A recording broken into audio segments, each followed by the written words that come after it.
What's wrong, Tara? I've messed up my college project. Hang on now, I'll have a sip of coffee.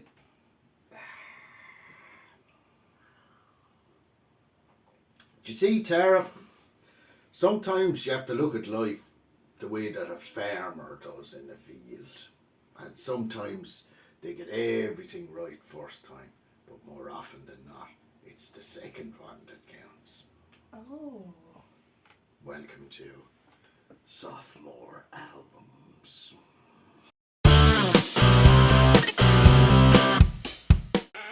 So, Hello. yes, Tara.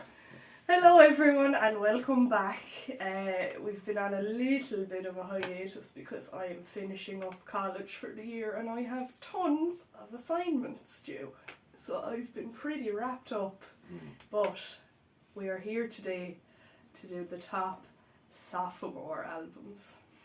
Yeah, and we did a couple of little changes domestically too. Tara's brother has come to live with us and he doesn't like prog. It's been so difficult. We have him hidden away in the other room while we do the video. I hope he doesn't hear anything. But anyway, we were talking about albums and bands that kind of, they did the first album, quite a good album, or maybe it wasn't so good, but that they started to knock things out of the park with the second album. So that's what we're here to discuss today. And we decided to put them into a top 10, but it kind of went a little bit longer. Only smaller. Yeah. So it actually turned out to be its top 13, but we're still going to call it top 10 because that's an unlucky number, isn't it? Yes. I mean, that's the last thing she wants going into her college exams, etc. So I'm going to start. Ha ha ha ha. Yeah. What's changed there, says you. So going with Camel. Yeah. First album, I think is a pretty strong album, okay? But this thing, it defines the sound of the band going forward. It is absolutely astounding. And that is number 13, Camel. Yeah. One of the most iconic covers ever as well. Speaking of iconic covers, For Your Pleasure by Roxy Music. So this is a model that Brian Ferry was going out with at the time. And she was actually really good friends with Salvador Dali. Oh, right, which is where the inspiration came from. So she's got a black panther on the lead. And then we go to the inside.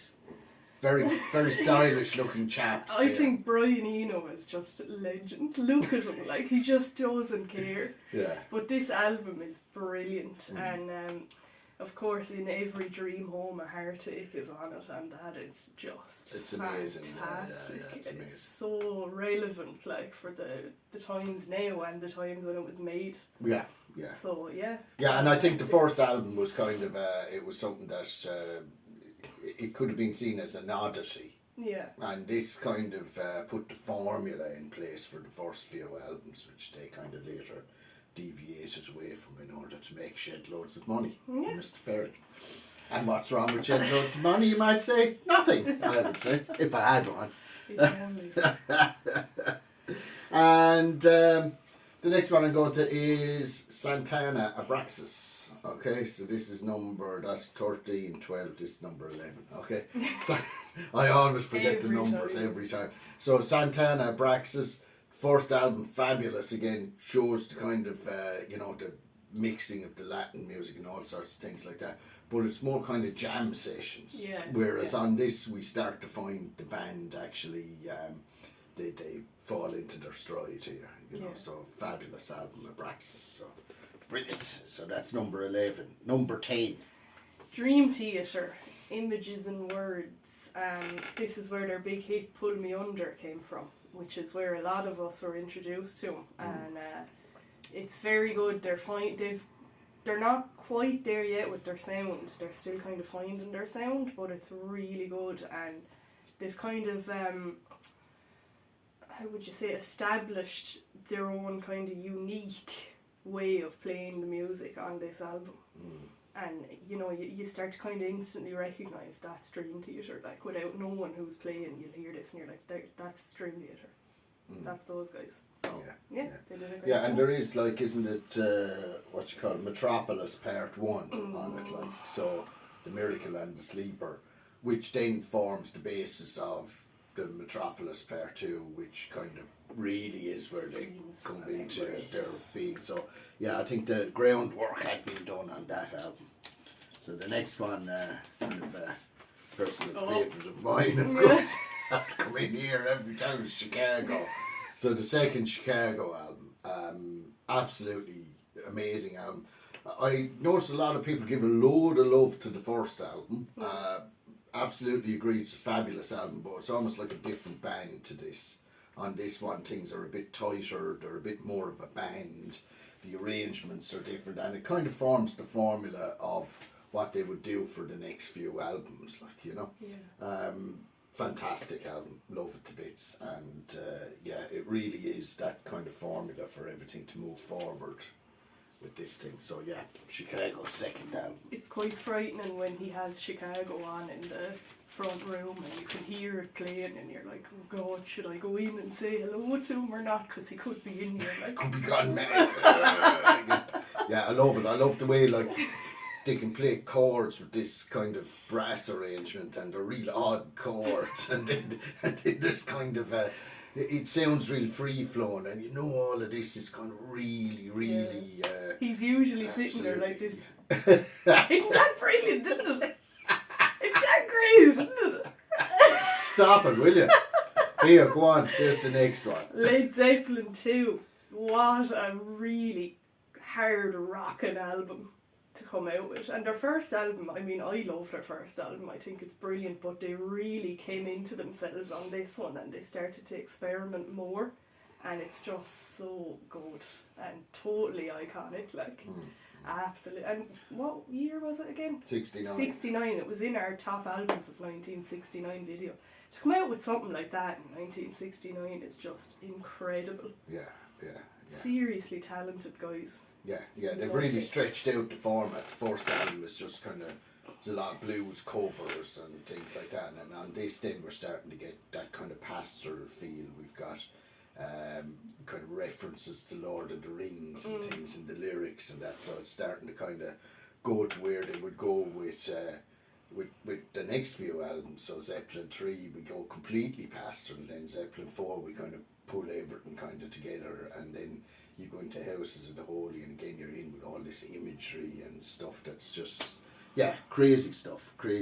So what number was that, Tara? Oh no, let me see. I knew I'd get her. 8. So this is number 7. So Camembert Electrique by Gone, and somebody coloured in the front on this album and some of the back. I was very small. Yeah, well, this is collector's items. The only one like it on the planet, isn't it? So there coloured you in go. by So if you want to make me an offer. So yeah, I mean the first album, Magic Brother, Mystic Sister, is nice, but it's kind of stream of consciousness kind of stuff that's just kind of pouring out there, and it's not really structured. On this we get the structure, we get to see what Gone are going to be like going forward. Okay, it gets like, I mean, I was going to say it gets trippier, but I mean, this is totally trippy. Squeezing sponges over policemen's heads, and, you know, wet cheese delirium, and faux hat digs holes in space, like, you know, but the thing is, I suppose, like, they got a bit more, you know, the Steve Hillage and Tim Blake effect kind of came in a lot more on the next few albums, but this is the one that laid the whole foundation for it, as opposed to the first album, I'd say. Do it. What? Do which bit? What? Your favourite bit. What favourite bit now, Tara? I don't know. We can't go through the cheese aisle of any supermarket without Dad doing this. Tu veux un camembert? Un camembert? That's terrible making me do that. So that was 7, was it? Yeah. I have to change the subject really quickly. Oh, Number 6. In Search of Space. What an album. this has Master of the Universe on it, which is one of my top Hawkwind songs. I love it. Yeah. They're just incredible. They're so underrated. I'm literally going to try and pull them into every video we do to try and make people know who Hawkwind are, because they are so good and everyone should be listening to them. Dad has a lot more experience with Hawkwind than me. How many times have you seen him? I don't know, about 6 times. Tons. Great, yeah, very good band, yeah. But I mean, what I'd say is, like, the first band is kind of, you know, there used to be buskers and things. You've party on sundown, and you've got that sort of thing, and it's kind of, it's not a spacey. This kind of is where we start to go into that kind of science fiction, trippy space rock thing, and yeah, I mean, it's just me, and you shouldn't do that. Yeah, you're kind of really going into this other world with this, and Master of the Universe, you did right there. It's almost like, it's like the formula for a Hawkwind song. Yeah. You know, so unreal. Yeah, fabulous. So yeah, In Search of Space. Now, next one, we're going to go over to, is it me again, is it? Yes. It is, yes. So the least we can do is Wave to Each Other by Vandergraaf Generator. So, yeah, I mean, really, this is the first Vandergraaf Generator, and we had Aerosol Grey Machine, which was really a kind of Peter Hamill solo album with, like, you know, a bunch of guys that he could pull together, and it's kind of, it's not really in the space. This, we see things starting to happen. Darkness, whatever would Robert have said, etc. So, so you're kind of, you're coming into the real, this fits perfectly with the rest of the canon, and it really is the kicking off point for Vandergraaf Generator. So there we go. So the next one, we're getting right up here. We're at number 4 now, Tara. Huh? Brilliant. Number 4. Let's see now how good you'll be now at talking about this one. Well, this is just speaks for itself, really. This is totally iconic. I know you don't like the cover, but I think it's cool. Hate the cover. Black Sabbath are kind of credited as the guys who started off metal, heavy metal, and I would agree with that, actually. But this album, I first heard this when I was very young, and when I heard Planet Caravan, that kind of pulled me into a bit of a, like, I think that's where I kind of started off with prog metal, kind of getting into prog metal, because it was this weird kind of ambient, strange piece of music, and I thought it was great, of course, because it was weird. But yeah, this album in general, I mean, even the title track is just so popular now, everyone knows it, and it really established them as one of those big bands that everybody knows about still to this day. Well, I mean, I'd argue the first album had kind of flashes of what they were going to become, but then you had things like Warning and, you know, that sort of thing. That you know, there's kind of sections where they're not quite out of that bluesy kind of band yet, whereas on this it's completely something new from start to finish.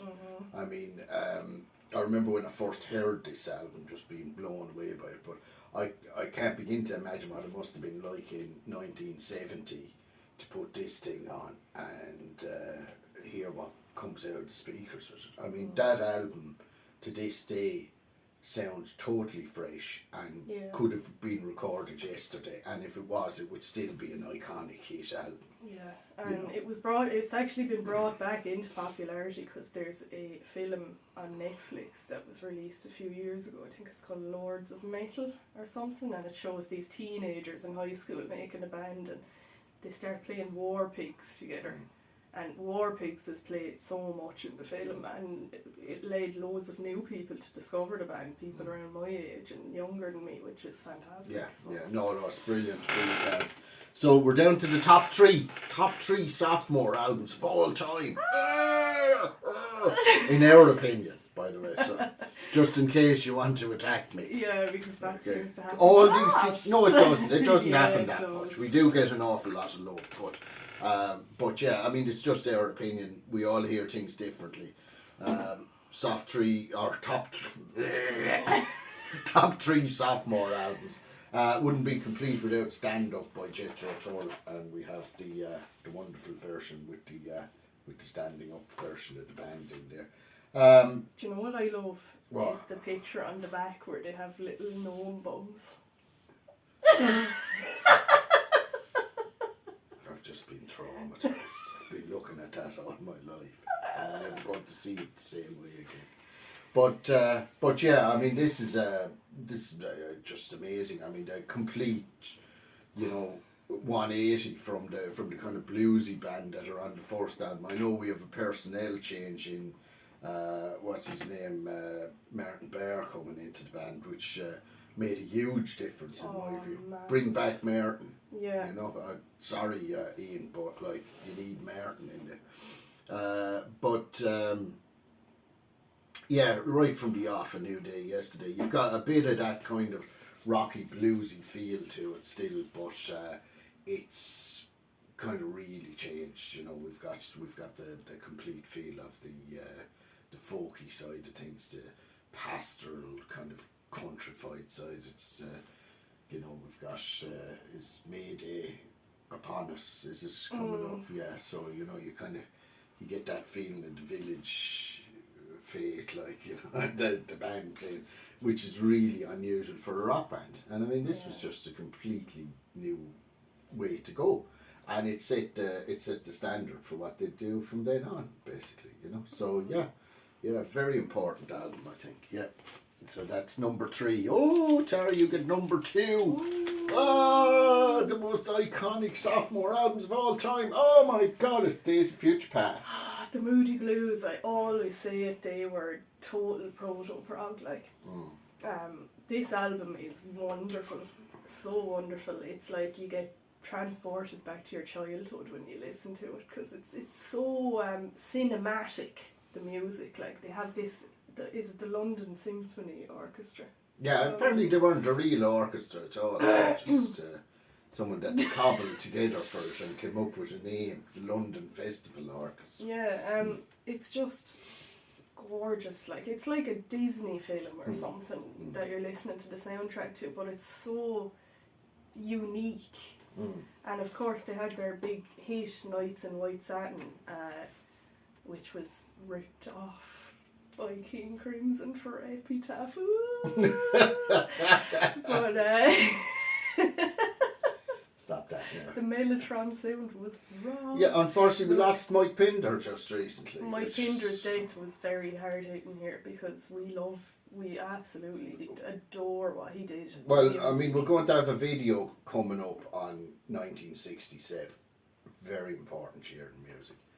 There were several iconic albums that came out that year that kind of converged around the idea of what can we do, how do we kind of move away from being this kind of American art form that rock and roll was into something new. Yeah. And here we have one of the key examples of that. This was just, and if you look at the Moody Blues, the first album, Meet the Moodies, it's like kind of rock and soul kind of thing, and then bang, we go into this and everything changes. Yeah. So yeah. Oh, it's just so fantastic. Like, I think everyone that claims to be into music has to hear this, because it's just, it is essential. Well, I mean, talk about a Sophomore album and you just completely pivot from what you've done into something completely different, and this then forms the kind of template of what they do for those absolutely fantastic run of albums. And they progressed. That run of 7 albums, they're one of the few bands that progressed on like another level with their music. Yeah. So yeah, number 2. Very good. So number 1. Hope you're ready. Have you guessed what it is? It's Trespass by Genesis. Okay. So we thought Genesis have to get the number 1, and it was a kind of it was a bit of a shootout between this and the last album as well. Yeah. But we've given it to this one because of course you have the first album, which was based on some demos and things that they were doing while they were at Charterhouse School. A bit kind of trying to be a kind of folky poppy 60s band and things like that, and they did their best with it. But this, just again, it's like Days of Future Past, it's like total stand up. It just goes to another level. This thing just takes everything out of the park. We get all this mellotron, this storytelling, this kind of going into the kind of English psyche is just absolutely astounding here. So yeah, so our pick for the top sophomore album of all time is going to be Trespass by Genesis. And we hope you enjoyed the video. And if you did, please subscribe, please like, share with friends that might be interested in this sort of thing, and come on board, give us some comments, let us know what your views of our sophomore albums are, and maybe some other sophomore albums. The amount that we learn from the community on this is absolutely astounding, and I wholeheartedly thank everybody that's come into the comments and shared like their views and some of the knowledge that we've had. We've learned about bands, we've learned about albums, we've learned about concert experiences and all sorts of things which are just mind-blowing for us. So yeah, please join us in the comments, let us know what you think, let us know what your picks might be, and hopefully we'll see you in the next video. Bye!